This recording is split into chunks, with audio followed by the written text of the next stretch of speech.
Coming up on 15 past the hour, Doug Stephan's Good Day program, the issues of the day, the events of the day, people that folks are talking about. Roberta Fasinelli is here, and Jennifer Horn, Rich McFadden, and Colonel Douglas Macgregor, who is a decorated combat veteran, is somebody who is on the stump, as it were, talking about some of his books, Breaking the Phalanx, Transformational Under Fire, Warrior's Rage, The Great Tank Battle of 73 Easting. I don't know.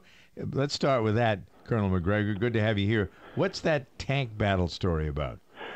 Well, in 1991, the lead elements of the 7th Corps, the 2nd Armored Cavalry Regiment, and more specifically the 1,100 men that I led into action on 26 February 1991, encountered what was really the rear guard of the Republican Guard Corps that was in headlong retreat back into Iraq, and that precipitated the largest tank battle since the Second World War. Wow. A battle which we handily won, but unfortunately the generals at the time who were in command at every level were very, very timid, very afraid of an Iraqi army which was largely hollow, and despite our success and the reports of it, would not allow us to advance. And so the result was that your Republican Guard escaped, Saddam Hussein remained in power, and we imposed sanctions and finally went back in 2003 to finish the job.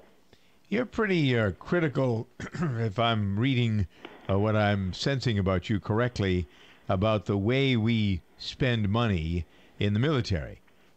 We have a strong force. Most people are proud of what the military can accomplish and has accomplished. You may or may not have heard me a few minutes ago talking on one of my big crusades is the waste, the fraud, the corruption, the abuse, and it is most notable in the Defense Department budget. You hear all the time the reference to Eisenhower saying, beware the military-industrial complex. So how do we as taxpayers reduce what we're spending and still cover what our needs are? Well, Doug, you've asked a lot of questions wrapped I into have. one. I guess that's why you have a show and you're doing so well. Look, Doug, first of all, let's be frank. Very few Americans know anything about the military at all. Right. Very few have served in it. Very few understand what war actually means. War is some abstract concept that happens on other people's soil. These are huge problems for Americans to deal with, and they're not helped much by the political leadership that sees these things as, political opportunities to grandstand and pursue their own agendas. That's the first problem. Second problem is that we Americans, as a result of knowing almost nothing about the military, tend to think that money in equals military power out. Unfortunately, that's not the case. And we have gotten in the habit over the last 20 years of finding ways to spend as much money as possible on whatever it is that we do, whether it is purchasing equipment, weapon systems, or on any of these expeditionary operations, these interventions, instead of treating everything as something that's designed to end quickly. As I've written repeatedly, any military action ideally should be short, sharp, decisive, and rare.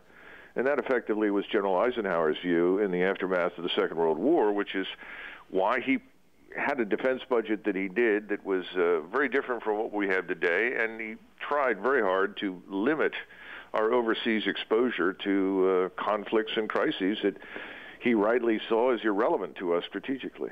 Colonel, is that possible today? Absolutely.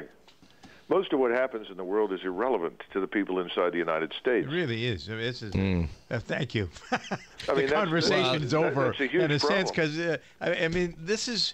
Most of the stuff, but it protects interests, right? That's what some people will tell you, is that we need to protect our interests in those countries. Well, no one ever defines those interests. What are our interests? Well, oil. I mean, that's going to be the big one. Well, there's more oil in the Gulf of Guinea than there is in much of the Persian Gulf. Yep. It's with an easy... So the key is breaking the dependence or the system or the habit of getting it from the same people who want to try and take the money that we pay them for the oil and then attack us with it. Well, you're arguing that every Muslim who has oil is planning to attack us, which I disagree with completely. Well, there's a lot of them, though. No, 95% of the Muslim world lives in a state of poverty and despair. They are struggling inside their own countries and their own societies with corrupt, ineffective regimes. That's going to go on for decades. It has little or nothing to do with us. Yeah, you have to separate the people from the governments. But, I mean, you look at Iran and, what are we doing there? Right now, the people are becoming the governments. Thank and you're God. not going to like the governments that emerge because they're going to be anti-Western, anti-American, and anti-Israeli. We're seeing that in inevitable. Egypt, aren't we? Yeah, you're going to see that all over the place. But that doesn't mean these people are capable of presenting a serious threat to any of us. In fact, they can't. Or they want to be left you alone. want to talk about Iran, we can, because that's singularly unthreatening. There are far more serious issues in the Muslim world than Iran. The only reason that we have a problem with Iran is because Iran's government is so unpopular. They're trying to distract the people in the country from the realities of their incompetence. And that's really all it boils down to. This is a smokescreen.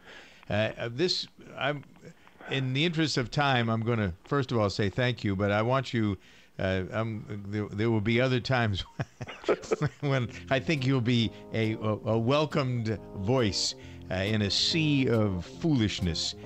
Colonel Macgregor, thank you. It's nice that we had a chance to meet and have this brief conversation. You're invited back. Colonel Douglas Macgregor with a lot of food for thought here on Good Day.